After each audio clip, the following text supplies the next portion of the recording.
It's been a place of enormous creativity for people to find ways of meeting human need through what we can do, what people can contribute.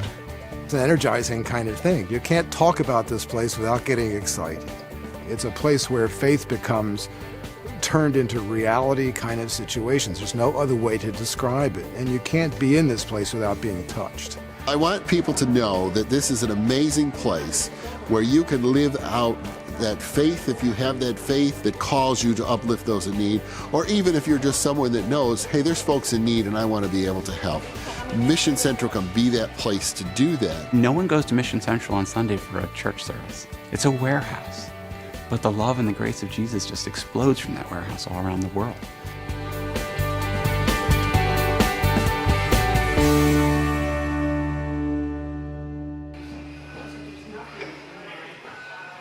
Mission Central is an idea, first of all. It's an idea of how we help individuals in all walks of life and all economic possibilities to connect to some form of mission and helping other people, both local and global. And Mission Central is the place where we make that happen.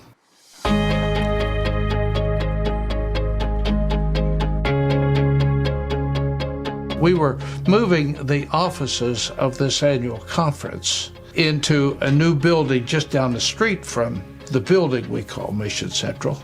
So when we were purchasing this new office building, I put together a task force to begin to look at a way we might have a building adjacent at that point to the conference offices that would make clear that the work of the church is the work of mission. We had plans pretty well laid out. We had an architect, we had people who were doing everything. And then suddenly, about a month before we were to come to annual conference with what we thought was going to be an orderly plan to say where we do this, what we thought it would cost, what we might do there, Bishop Irons went to work a different way because the bridge was out. I was on my way to my office and just going up the street, and I saw a sign for lease outside this warehouse. The owner said, well, we want to lease it. They were clear we only wanted to buy. And when they understood what we wanted to buy it for, they agreed to contribute a tithe of the cost to reduce the cost of the building by 10% as their gift to this vision that we had. The task force decided very quickly that this was an opportunity that God was giving us. We had basically half an hour to share with the annual conference. We are coming here with God's plan. It's radically different than what we had anticipated. This is the way it is. And at the end of that half hour or 40 minutes, the conference almost unanimously approved it. So Mission Central suddenly became a reality, which was actually 2 years ahead of what we had projected. The original vision was to build a warehouse less than half the size of this warehouse. So initially there was sort of like this, what are we going to do with this 48,000 square feet? One of the first partners was Bethesda Mission. They had assets as far as knowledge was concerned that we didn't have. As far as logistics and things like that, they had forklifts they were going to bring which we could use. But at the time, the leadership intentionally said, let's let the Spirit lead us. And then that's where Bethesda came in, and Computer Ministries and New Digs and different ministries began to come in, and we could see where we could provide that low-cost, no-cost warehouse space. In this facility, between $7.5 million and $11 million worth of material goes through this warehouse annually. Medical equipment, Band-Aids, food, relief supplies, disaster response supplies. We're connecting that locally, nationally, and globally.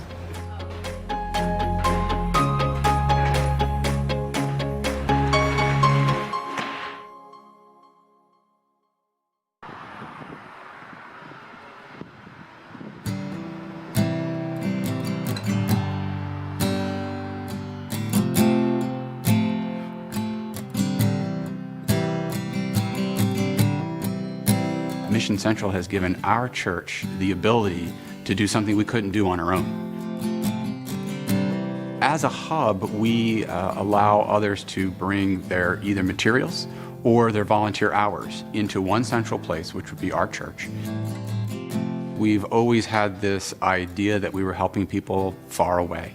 With Hurricane Sandy that happened here at the Jersey coast, we had a very down-to-earth, hand-to-hand way to see how Mission Central works. It's a disaster.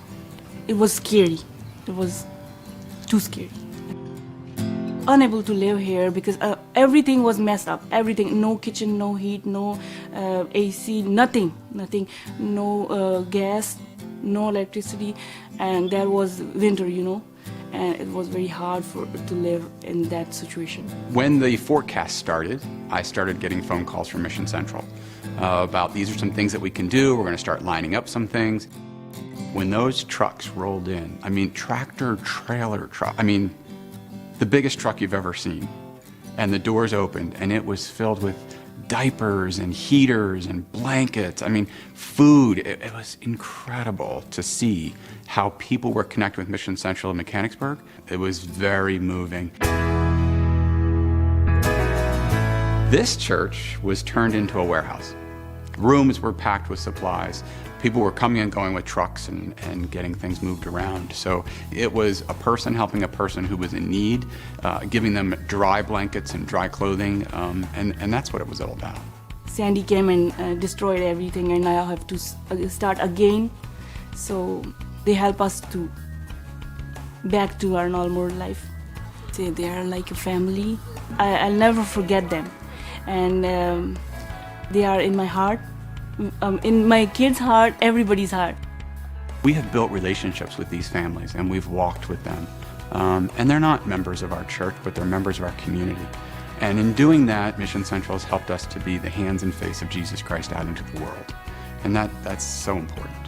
We're very intentional about being ecumenical, interfaith, interdenominational, and even partner with secular agencies. We agreed that what we were being called to do was not something that would live strictly within the United Methodist Church.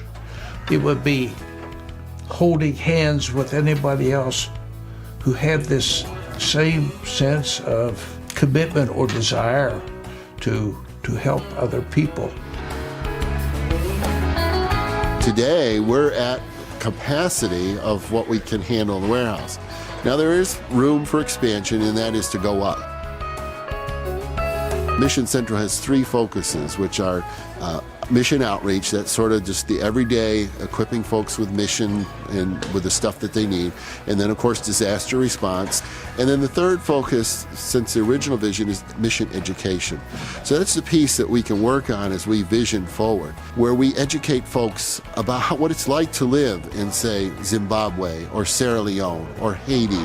They can learn about the economic difficulties and learn about the things that we take for granted and enlighten those folks of the need around the globe and hopefully engage them to participate in a way to uplift those that are in need. My hope is that we simply keep ourselves flexible so that we can keep finding these new avenues of helping others. Mission Central is a partner of mine. That's the way I think of it. They're all there to support and guide and direct us and help us. And I feel like we are a much larger church because of them. Those kind of stories just touch you and just absolutely energize you, and we have those all the time. It's just simply, we call those God moments. And those are the kind of things which just have taken place here since the beginning. The goal is to tell that story of how we're touching 2 million lives annually with the resources that come through this warehouse to uplift those that are in need, to make their life better, and we invite all to have that heart to do that, to join in with us into that story. I think the stories in chapters, even though it's matured and changed some, it still has not lost that focus of going where God wants us to go. And I think it has changed a lot of people's lives, and I think it will continue to do that.